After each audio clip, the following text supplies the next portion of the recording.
Thank you. Thank you, everyone, for being here. 2 back-to-back talks on Postgres. I feel sorry for you folks. Okay, so we're going to be talking about layered high availability, the key thing being on a budget. Show of hands, how many of you have been presented with a $100,000 problem and given a $10,000 budget? Okay, so pretty common. Now, the idea behind this talk kind of emerged as we work with different customers. And when we ask, how available do you want your database to be? The natural answer is all the time, 100%. Then we present, well, this is the budget, and this is the expertise, and this is the infrastructure that you'll need in order to achieve that kind of availability, and then the conversation changes. Right? So what we came up with is, rather than going through this back and forth, how about we start at a foundational level, we understand what it is that the organization requires, and then we build accordingly. So that is what we're going to be talking about today. Now, what the problem is, when it comes to availability of databases, generally speaking, we encounter 2 camps. On one camp is this group led by a manager who happened to read a blog post, got scared about downtime, and said, let's just throw everything at the database. Right?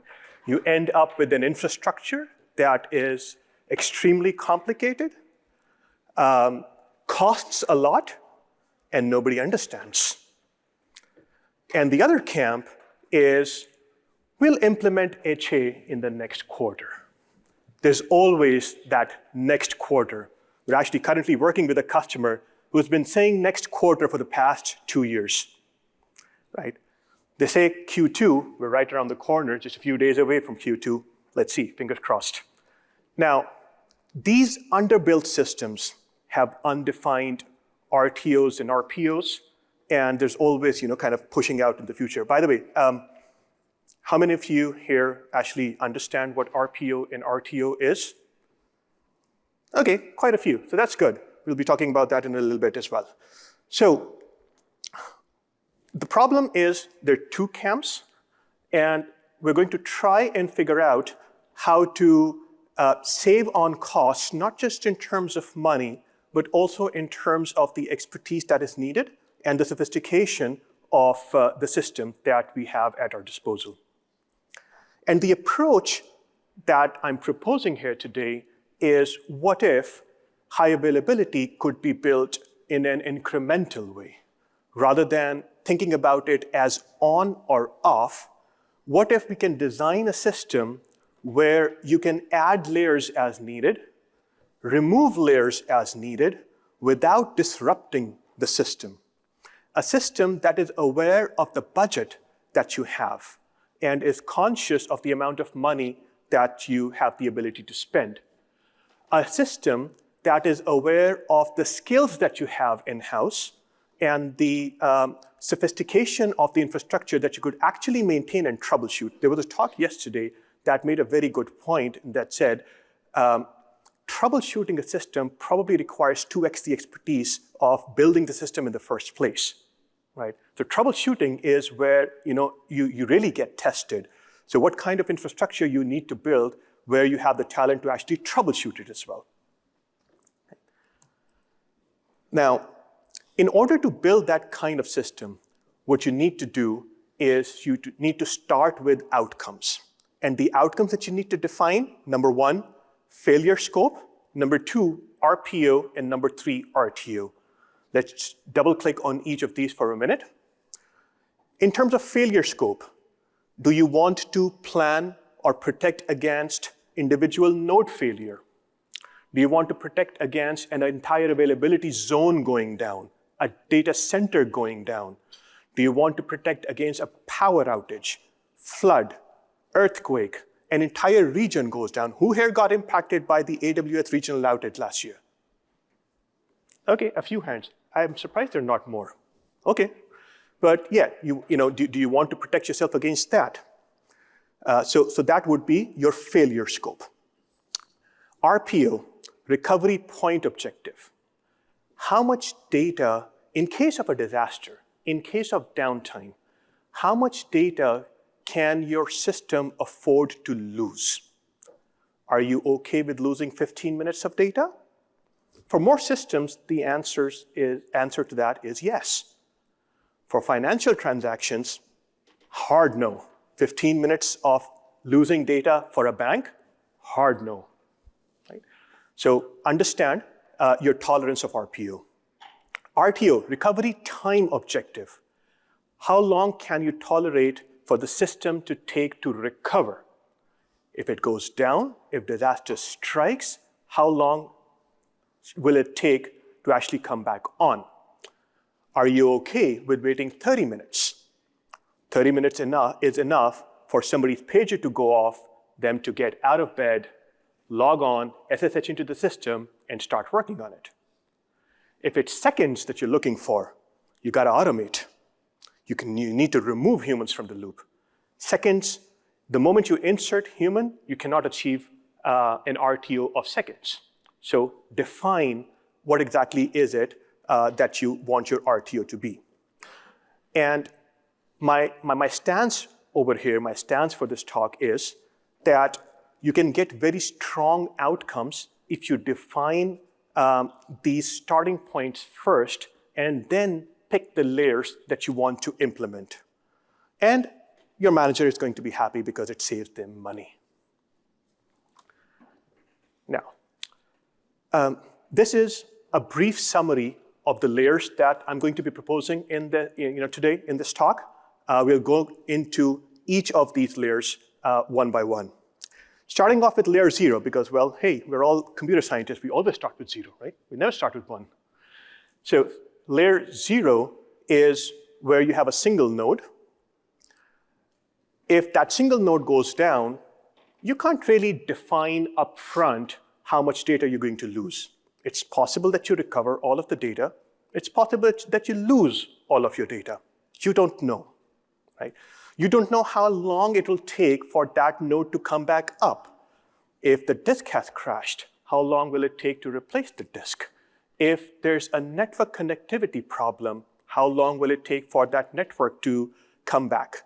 If the server has burnt down, how long will it take to order a new server and ship it in and have it set up? You don't know.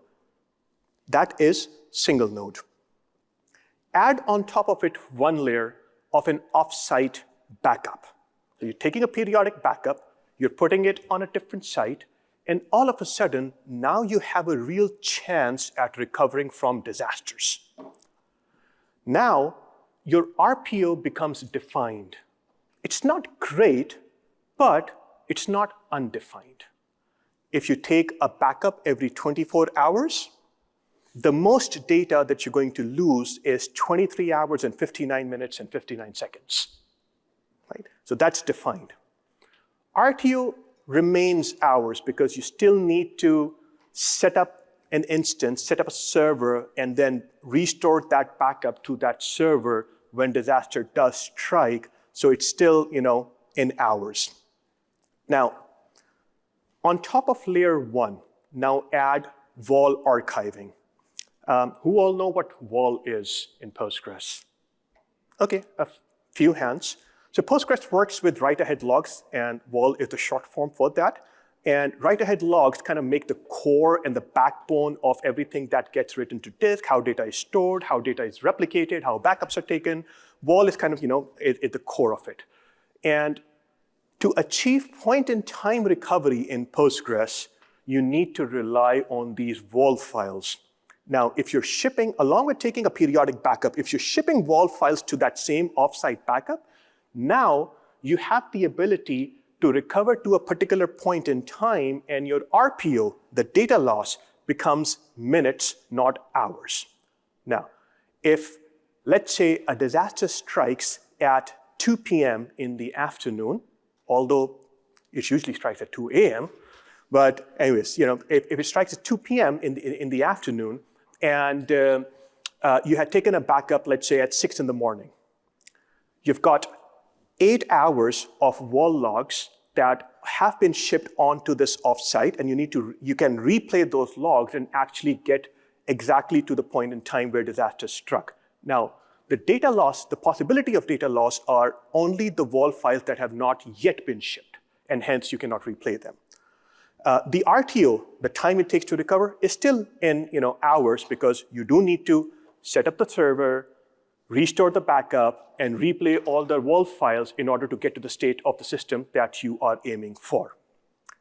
Now, layer 3 adds on top of it by adding a hot standby, an asynchronous replica of your primary database that is that's a subscriber to your primary database and getting data in real time, albeit asynchronously from your primary. Now, in case your primary goes down, you have the ability to immediately switch over to your async replica. Now, because this node is actually replicating data asynchronously or onto it constantly, the recovery point objective, the possibility of data loss now becomes seconds. Seconds because the only data that you're going to lose is the data that has not yet been replicated onto the standby. And if you have the ability to implement auto failover, now your RTO, the time objective of recovery, becomes seconds as well. Because you have auto failover, because you've removed human from the loop, you don't have the need to set up things from scratch and restore the backup and replay the log files. All you need to do is switch over to the replica. Now your RTO is seconds. Another layer, number 4, you have another hot standby, this time replicating data synchronously. What synchronous replication does is it gives you an RPO of 0. Now you have data redundancy in real time where you've got 2 nodes that are absolutely in sync all the time. One node goes down, the other is ready with all of the data right there. RPO is 0, RTO is still seconds because you do need a few seconds to kind of fail over. Now this is when all of these nodes are kind of close together. What happens if an entire region goes down? That's where the final layer comes in, and that adds regional redundancy by adding a warm standby in a different region. Now an entire region goes down, your primary is gone, your asynchronous standby is gone, your synchronous standby is gone. Now you can fail over to your warm standby in a different region, and the data that you're going to lose is in minutes. It's only the data that has not yet been shipped to the warm standby. The time it takes to recover is again in minutes because this time there is human in the loop. A cross-region failover, well, technically can be automated, but really should not be. We'll get into that in a little bit more detail in just a bit. So an RPO and RTO of a regional failure is measured in minutes. Now, let's take a deep dive into each of these architectures. I've tried to play my hand at illustrating. I probably should have used AI for this, but anyways. So this is your baseline, right? You've got a single, this is not working, oh, it is. You've got a single node right here. The application is writing to this database. It's also reading from the same database. The application and the server might reside on the same site. They might reside on different sites. It doesn't really matter. It's a network connectivity thing. And in case this site goes down, or the database crashes, or the host of the database goes down for some shape or form, whatever it is, your RPO is undefined, and it might take hours, it might take to recover from that disaster. Perfectly fine for developer environments, perfectly fine for QA, maybe even staging here and there, but I'm not saying that this architecture is bad. I'm saying this is the baseline. This is where you start from. For some cases, this might be perfectly acceptable, so we just, we can just use this. One layer beyond this, Now what you have is the backup on site B. And as I'd mentioned in the previous slide, now you have this real chance at recovery from disasters because you've got this separate site. It's disk storage. It's not really a database that's over there, but you do have backups. They might be compressed, they might be encrypted, but you do have backups on a different site. You have redundancy for sites in case this entire thing goes down. You have the ability to spin up a cluster on site B, restore this backup, and you'll be good to go. It will take a few hours for you to do that. You might lose some data in the process, and that data would be the one that has not yet been shipped over here. You still have a real chance at recovering from a disaster.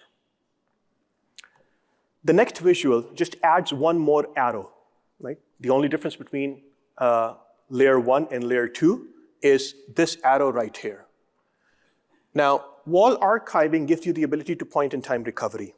Now, one very interesting thing that this enables you to do, it enables you to recover from human errors, right? A developer needed to do a delete from a table where ID is X, and they forgot to add the where clause, right? The entire table is gone. It happens. It happens. I'm sure that all of you have experienced something like this in some shape or form. It happens. How do you recover from it? Now the data is gone. If you only have a backup that was taken, that is taken every 24 hours, your only bet of recovering is to that last point.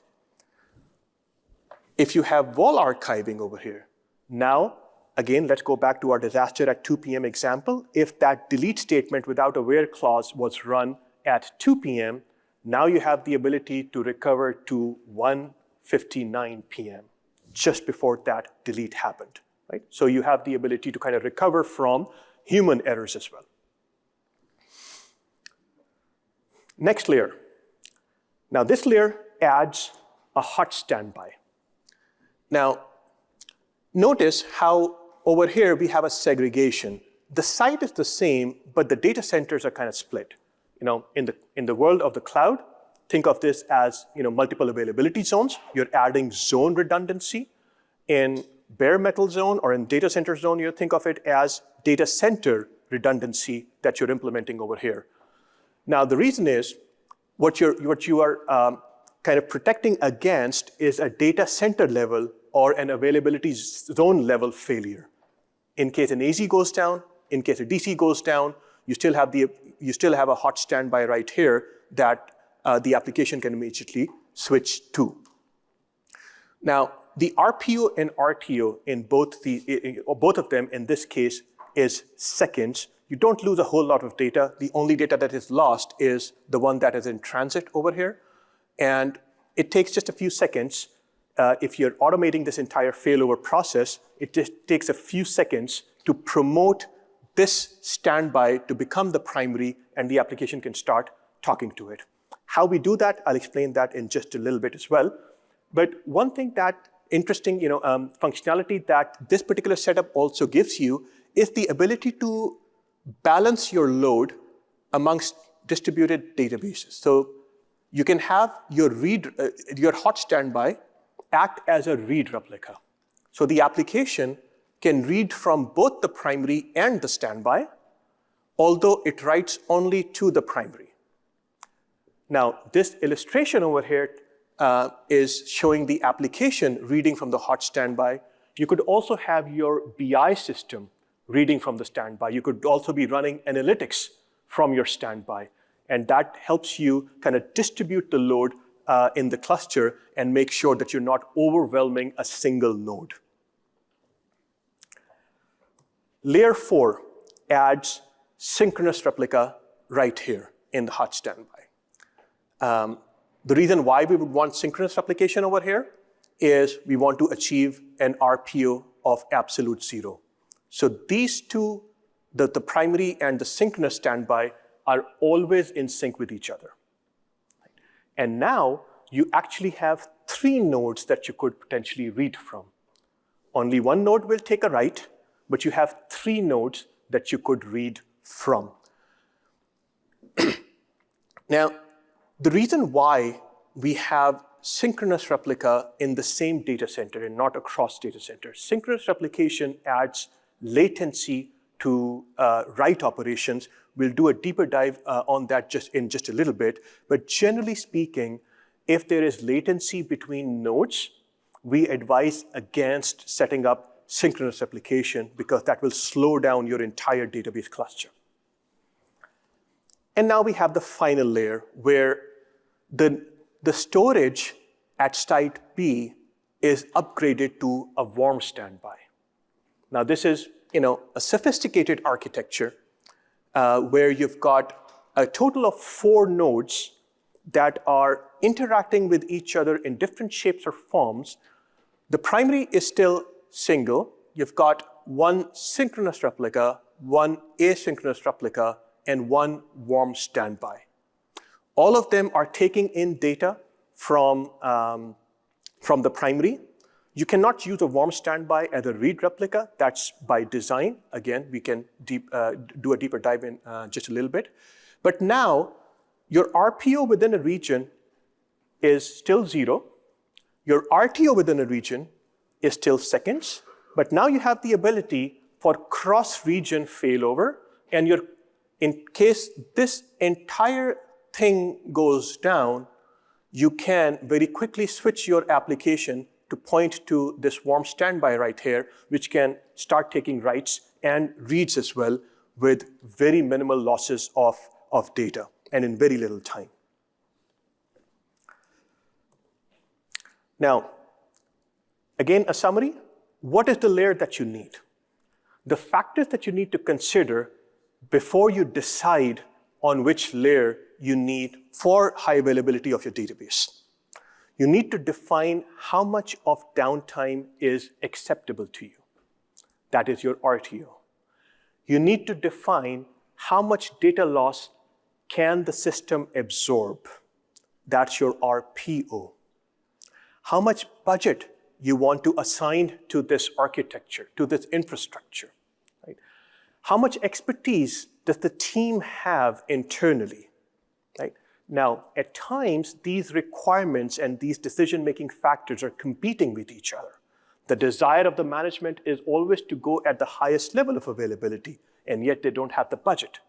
The engineers want to have a beautiful, sophisticated piece of infrastructure and architecture that can be very resilient, but they might not have the in-house skills to be able to maintain and troubleshoot that system. Right? So you have to draw that balance. You need to define all of these factors before you decide which layer to go to. As you go down in this table, the requirement, while RTO and RPO are decreasing, the requirement for the budget goes up. The requirement for the skills that you need in-house also go up. So, now, who all here understand the split brain? What does split brain means? Okay, a few hands. Good, good. So for those who don't, a split brain is a nightmare scenario, really. That might be, if somebody were to ask me what's the single biggest thing that will keep a DBA up at night, it would be split brain. Horrible situation to be in. No real remediation other than very painstakingly, manually fixing the entire cluster that will take hours, days, I don't know how long. Horrible situation to be in.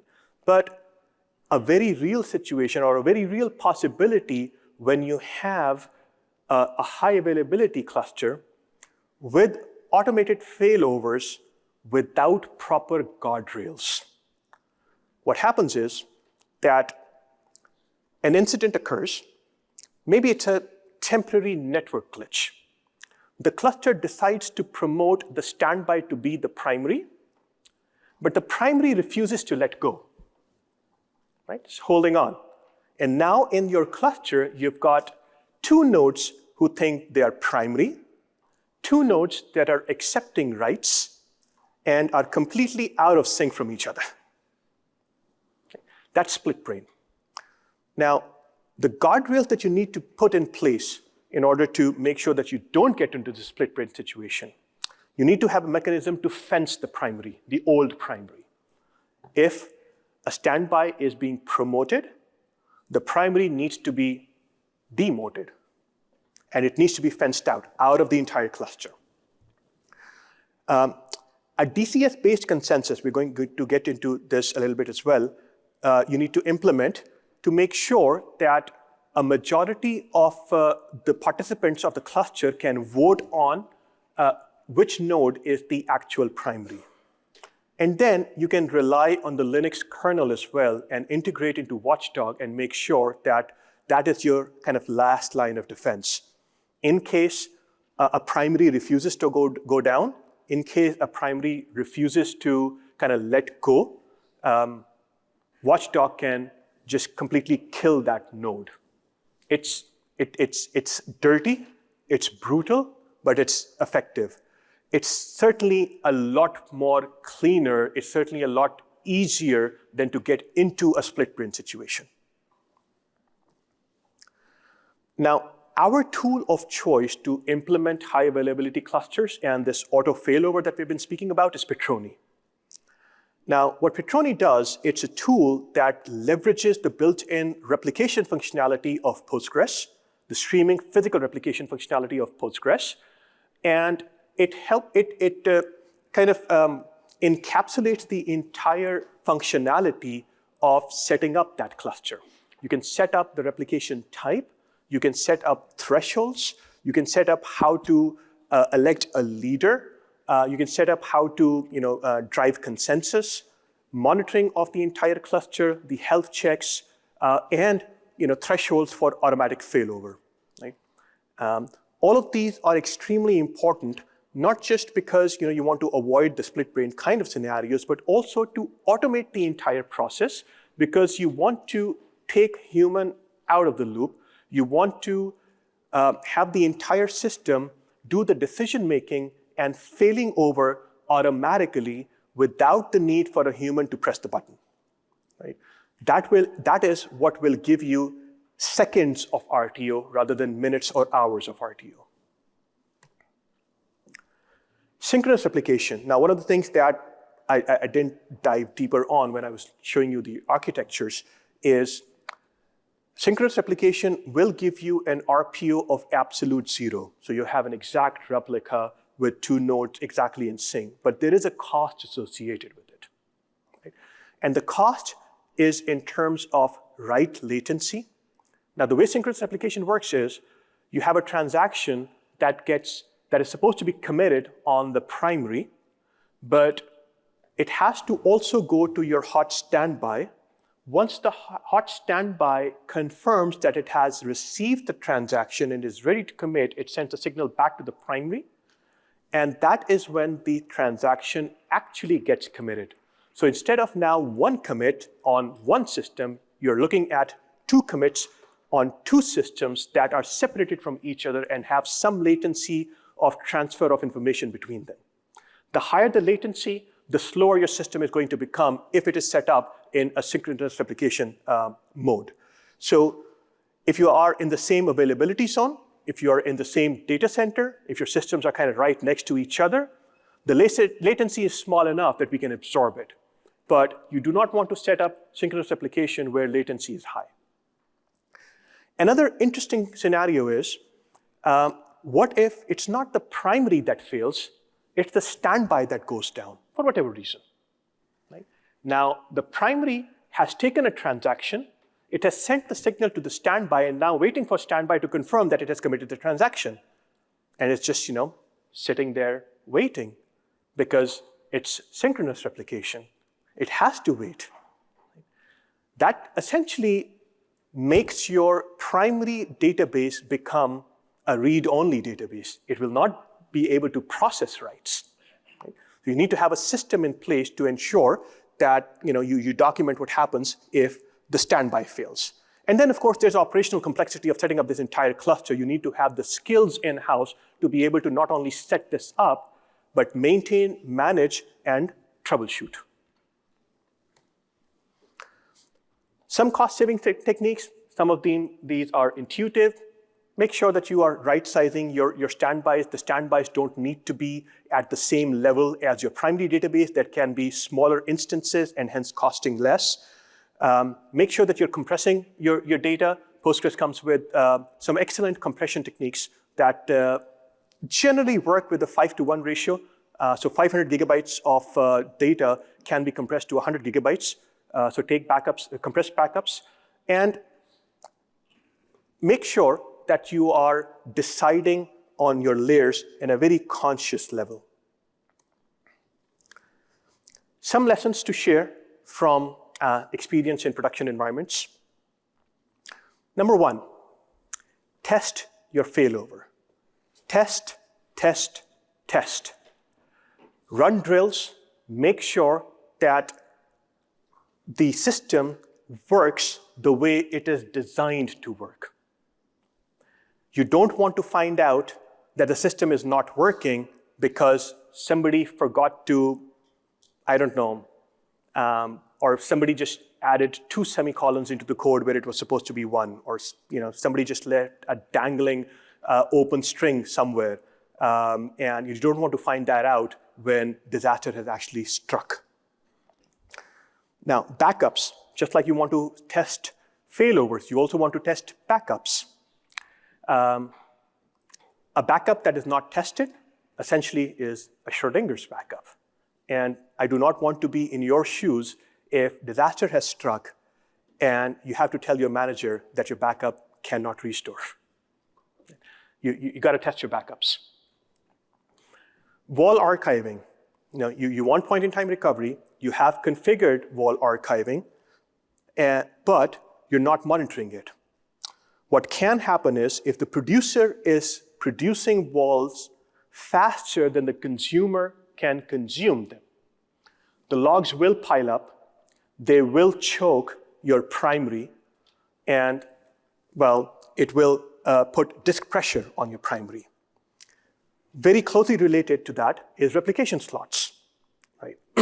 Replication slots, if they are taking longer to release the write-ahead logs on your primary, can make your primary stop working. So it's almost like your standby has made your primary stop working. You don't want to be in that situation. Synchronous replication, write a clear failure policy. If a standby goes down, what do you want to do? Do you want to treat your primary database as read-only?